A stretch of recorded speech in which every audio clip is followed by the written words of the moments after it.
Currently, I think there are around 30 to 40 people in the AP network. It's very easy to join. You can just contact one of the members or the chair, which is myself at the moment, and you'll be added to the mailing list. Also, we've got a page on the Trust intranet, which you can access, which has got a lot of useful information around assistant practitioners. The network's based around assistant practitioner forums.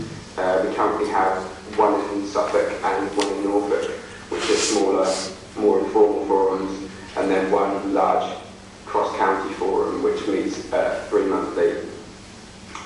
And that's just a space to kind of discuss issues. With colleagues that I trained with, there was a lot of communication at university around kind of what the role would be, what it would look like, and I think we just wanted to carry that on really when we kind of went back to our jobs.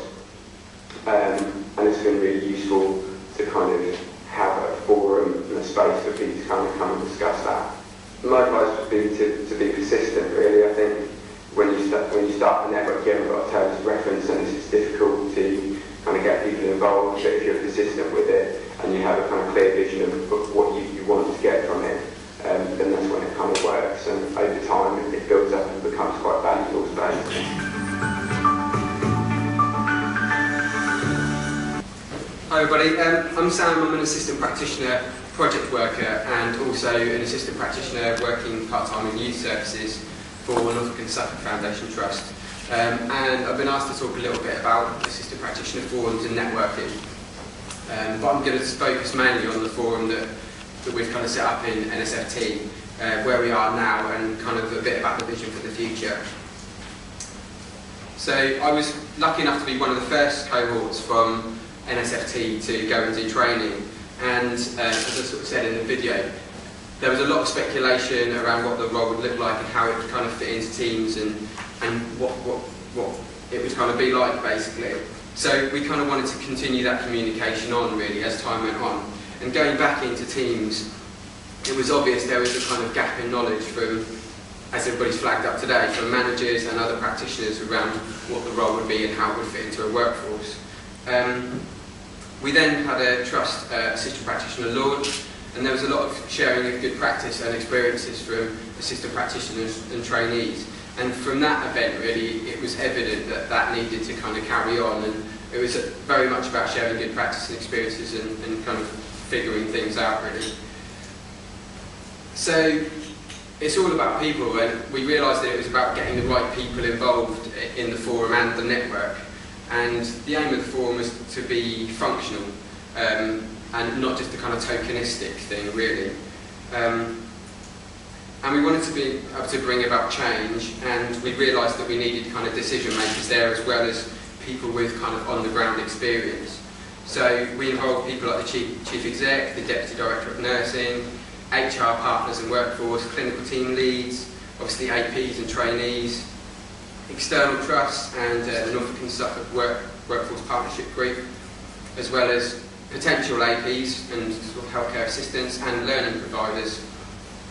And within that as well, we realised that it was important, if we were going to kind of create change, that we needed people who were kind of supportive of the role and had vision for what the role was going to look like. So that was quite important. And it might not necessarily be that these kind of people came to the forum every time, but it was about a structure in place that people could feedback about the role. So when we began the forum, as I kind of said on the video, again there was no terms of reference, and we were really sort of feeling our way about what we kind of doing, what the purpose was, and some of those early forums were a little bit disjointed. But after a while, very much like today, there were sort of common themes that came out, and the terms of reference really sort of fitted into these main categories. So flagging up current and upcoming issues with the implementation of the role, identifying areas of good practice and promoting the role within the trust, engaging in specific projects or issues that required AP input, and again that might be coming into the forum and asking specifically the forum to give input, or actually engaging the forum and kind of getting people to go out into sort of work areas and give specific AP input there. And a lot of it was again around clarification of roles, responsibilities, limits of roles and how they kind of overlapped with other areas, and progression and CPD for APs as well, and promoting consistency and networking. A lot of the things we've been kind of talking about today have come out of the table discussions really.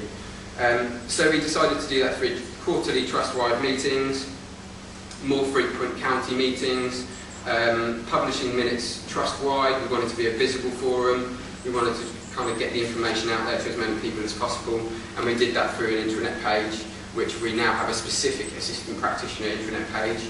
And we thought a lot about structures of communication as well.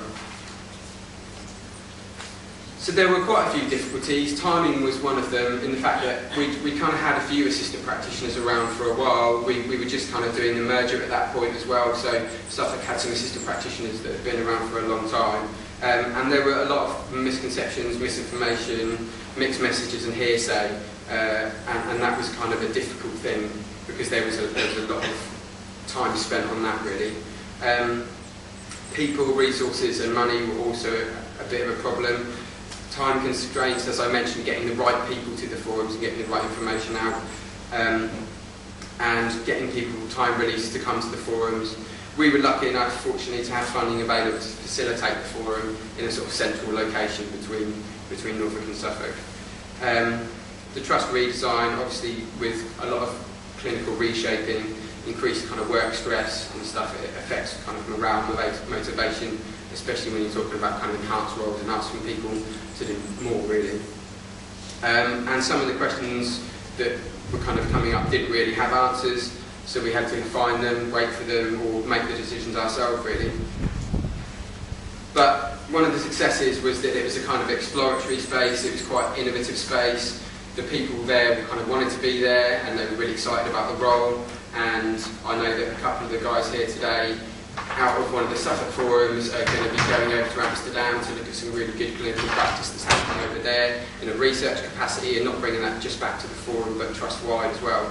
So that's a really good example of an innovative space. We tried to make it accessible, so not just about the fact that people could physically get there, but also about the fact that we kind of tried to make it as open as possible. People could email in questions and agenda items. And we thought a lot about kind of communication, dissemination of information, and using it as a central point of access, really, so that there is a consistent message getting out from the top down and a bottom up kind of collaborative approach to role development. So when we first started the forum, like I said, there were a lot of misconceptions, and a lot of that was around kind of troubleshooting and firefighting and trying to kind of set things straight. And it was a very kind of reactive situation. As time goes on, we're managing to kind of iron those things out, and it's much more of a proactive space now. We're managing to kind of catch things before they come up, and so you're managing to stop misinformation getting out.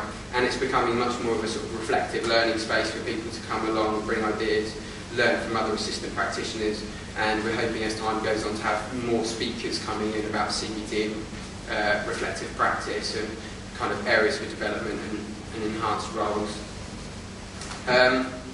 Other networking opportunities they have within NSFT are, again, our AP-specific intranet page, like we kind of heard about earlier, the assistant practitioner specific training that's going to be happening.